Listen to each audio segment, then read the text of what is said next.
Selamat datang di channel Pemuja Malam. Jangan lupa like, share, and subscribe ya. Terima kasih. Episode 5 akan selalu mencintaiku apapun yang terjadi. Nah, kalau begini kan gak ada yang ganggu lagi, gumamnya. Tapi dugaannya salah, ternyata Selena Gomez mendatanginya hari ini. Astaga, Omes, kenapa ada di sini? Apa kakimu tidak alergi menginjakkan kaki kemari? Tanya Albert heran saat melihat Selena mendekatinya. Selalu saja memanggilku begitu. Apa? Apaan ini, Al? Kenapa kau lebih memilih jadi security dan melepas jabatan CEO-mu? Selena berkata dengan berkaca melihat pria yang sangat dirindukannya itu. Gak usah drama deh ya. Aku kerja ini, kalau mau ngobrol tunggu selesai kerja, ucap Albert tegas. Yang mana membuat Selena mau tidak mau menuruti perkataan Albert itu. Dia sabar menunggu sampai jam kerja Albert selesai.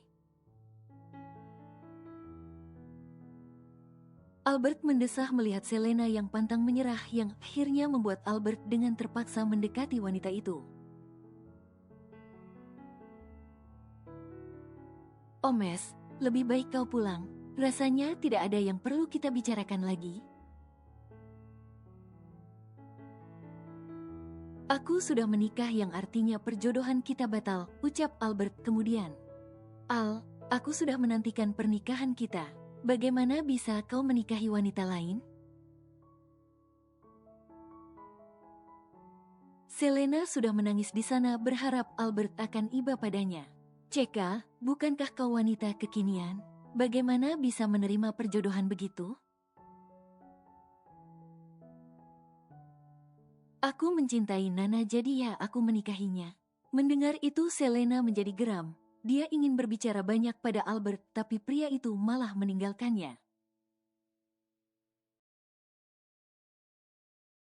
Al, kita belum selesai berbicara, teriaknya yang melihat Albert menjauhinya.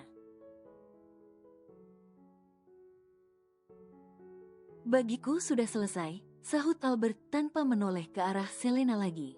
Albert pulang dengan naik ojek pangkalan yang ada di bank itu. Saat sampai di kontrakan, dia mengernyit melihat sepatu Nana ada di raknya. Biasanya memang dia pulang lebih awal daripada Nana.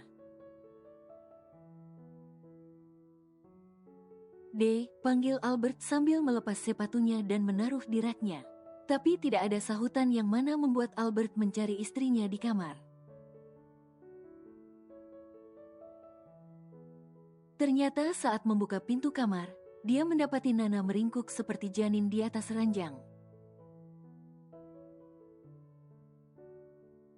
Albert mendekati istrinya itu, tapi dia terkejut bukan main karena melihat pipi Nana yang lebam dan juga sudut bibirnya yang memar.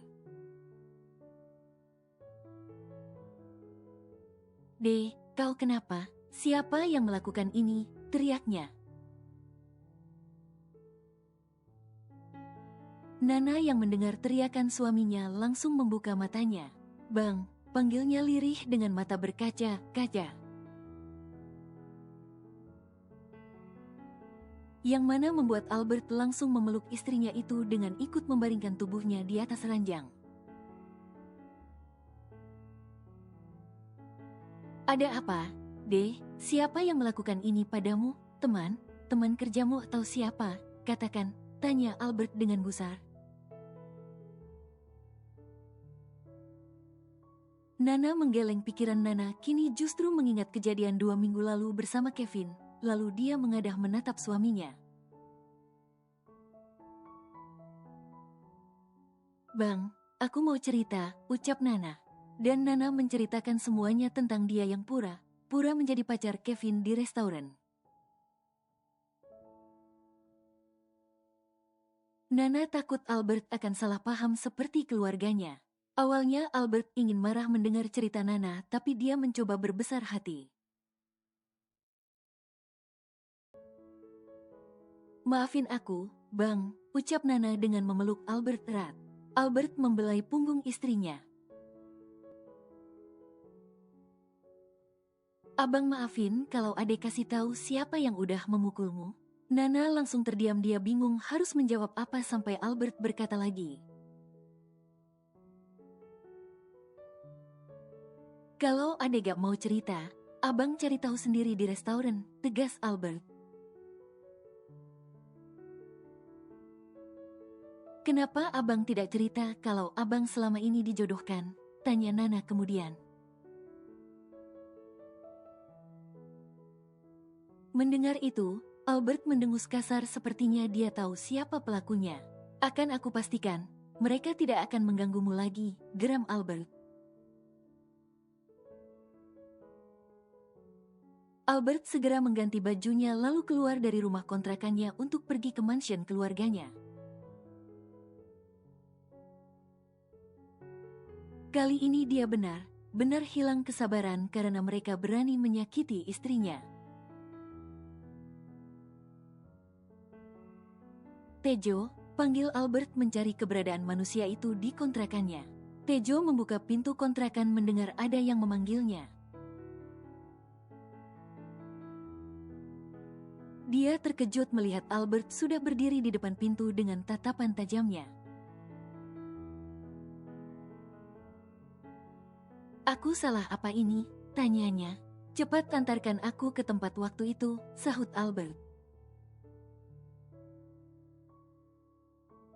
Rumah besar itu, asyik, dapat rendang lagi, ucap Tejo kegirangan dengan mengambil kunci motornya. Akhirnya mereka berdua mendatangi mansion keluarga Anderson. Saat sampai tanpa menunggu lagi, Albert langsung membuka gerbang dengan sidik jarinya, dengan setengah berlari dia masuk ke dalam. Tuan muda, sapa Pak Moon. Di mana semuanya? Tanya Albert kemudian.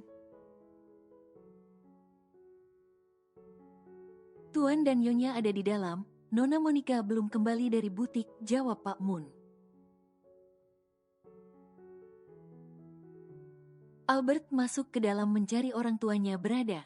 Mom, Dad, teriaknya. Maura yang sedang merangkai bunga mendengar suara anak lakinya itu langsung berdiri dan menyambut Albert. Al, panggilnya. Tapi Albert justru menatap tajam ke arahnya membuat Maura merinding. Apa yang Mommy lakukan pada Nana? Tanya Albert yang mencoba menahan emosinya. Maura tersenyum sinis, ternyata Albert datang hanya untuk membela Nana. Aku memberi dia pelajaran, dia sudah mengkhianatimu, sahut Maura kemudian. Ini salah paham, Nana tidak mungkin mengkhianatiku, ucap Albert dengan mendekati Mommy-nya. Aku kesini untuk memberi peringatan, jika sampai istriku terluka lagi, aku tidak akan memaafkan keluarga ini.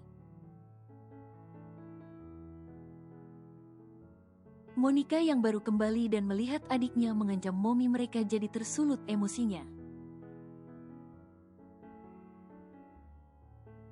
Emang ya wanita itu sudah berhasil menghasutmu sampai kau berani mengancam keluargamu sendiri, Al.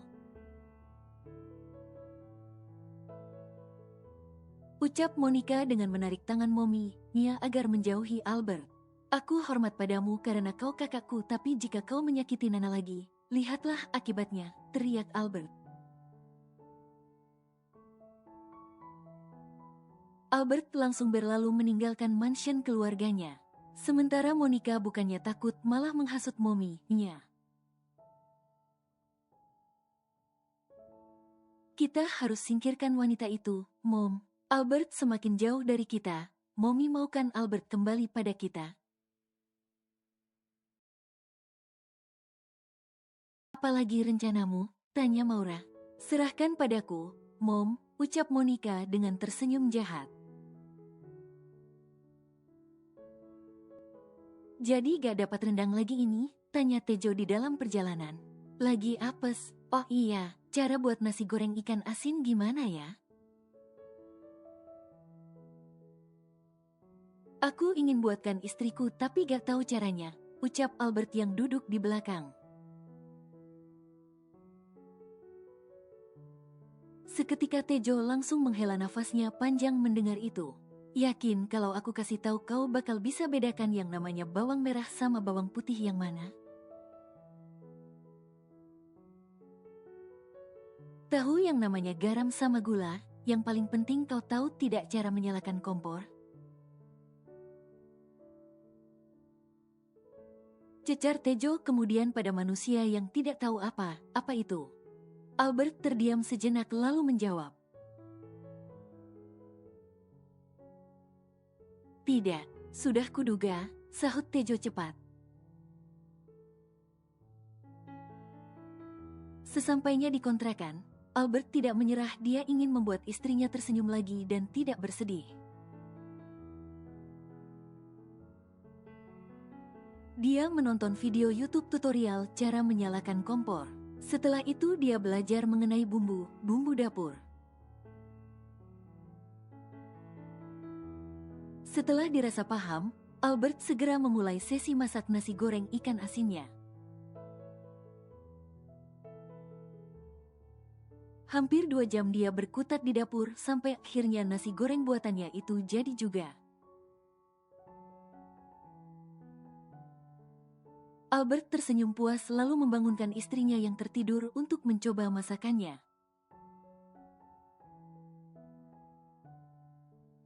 Panggil Albert dengan menggoyangkan tubuh Nana.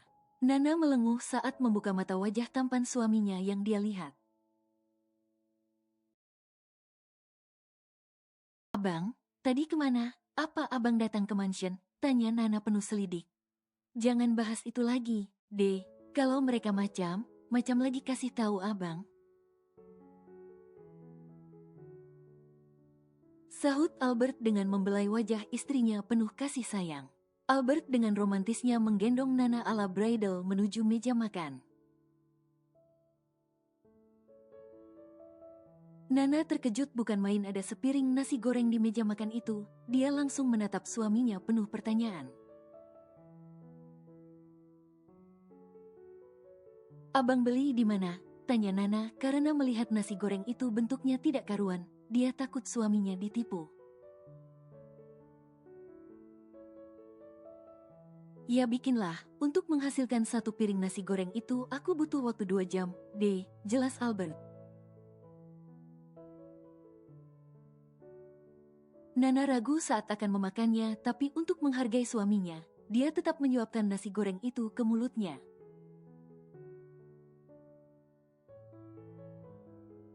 Nana menyemburkan nasi goreng itu. Ini asin banget, Bang, pekik Nana. Albert malah cengengesan di sana. Tadi abang mau buat nasi goreng ikan asin, tapi ikan asinnya gak ada jadi ya banyakin garamnya aja pengganti ikan asin, jelas Albert bangga. Ampun bang jago aku, bang, ucap Nana dengan geleng kepala. Nana melangkahkan kakinya ke dapur lalu membuat 2 bungkus mie instan rasa kari ayam. Nana menambahkan irisan sayuran dan bumbu tambahan serta saus kecap. Terakhir dia peras jerus nipis lalu menambahkan telur setengah matang. Setelah selesai Nana membawa mie itu ke meja makan. Sepiring berdua ya, bang, ucap Nana. Albert awalnya mengernyit melihat mie instan yang dimasak Nana, tapi saat mencobanya dia begitu menikmatinya. Astaga kayaknya kita harus buat usaha warung deh. Masakanmu Mamma Mia lezatos, ucap Albert di sela makannya. Nana terkekeh mendengarnya sambil merasakan betapa bahagianya rumah tangga yang dia jalani bersama Albert sekarang. Aku cinta abang, ucapnya kemudian. Albert yang mendengar itu langsung menghentikan makannya dan menatap wajah sendu istrinya. Maafin aku yang belum bisa membuatmu bahagia, D.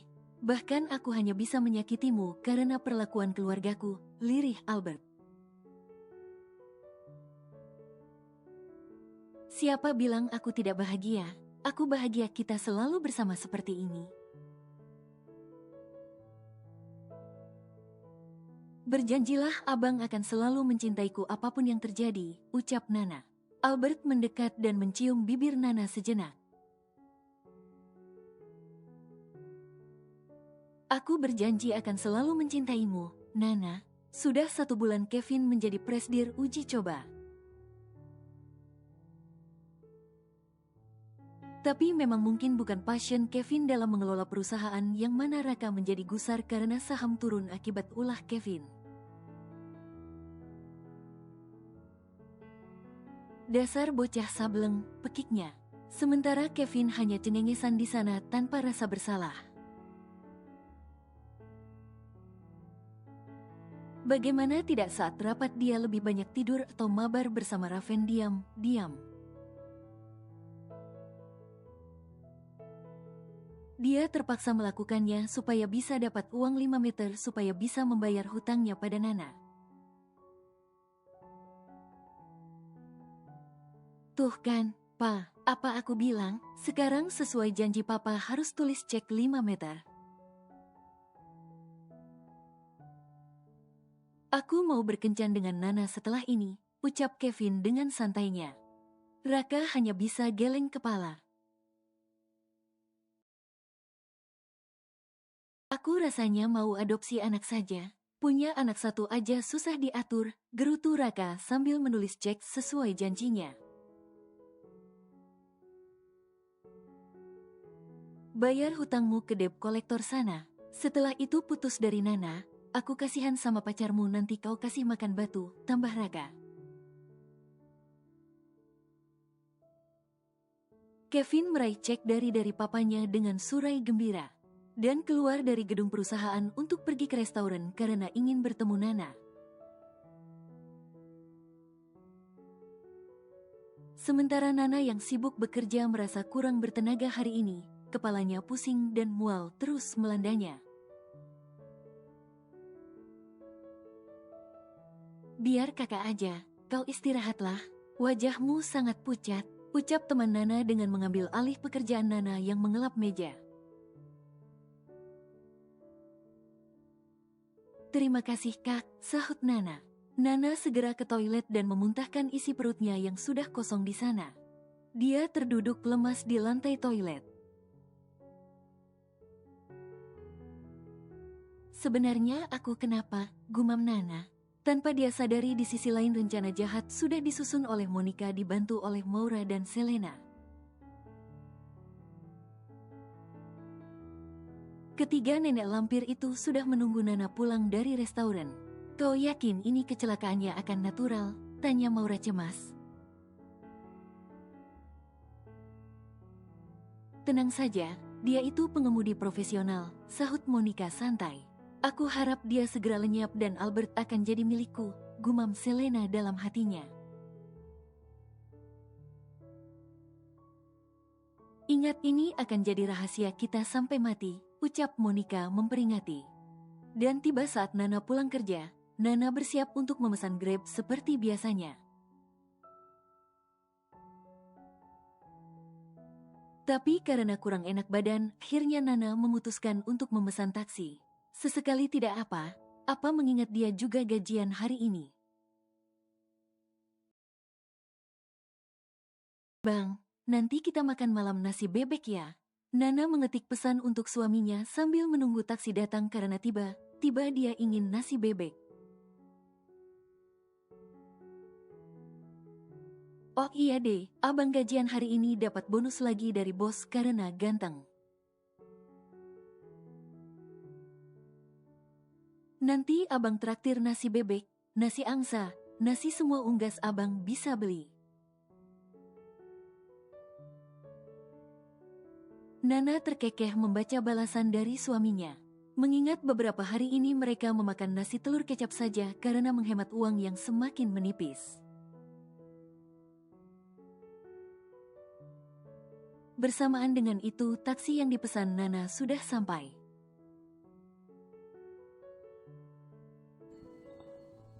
Bersambung.